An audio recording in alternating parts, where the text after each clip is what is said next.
জবান থেকে তিনটা গুনাহ সরায়া দাও, মিথ্যা বলা বন্ধ করে দাও, গীবত করা বন্ধ করে দাও, গালাগালি বন্ধ করে দাও।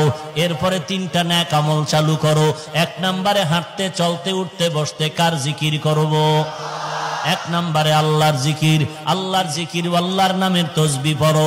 সুবহানাল্লাহি ওয়া বিহামদিহি সুবহানাল্লাহিল আযীম, সুবহানাল্লাহি ওয়া বিহামদিহি সুবহানাল্লাহিল আযীম।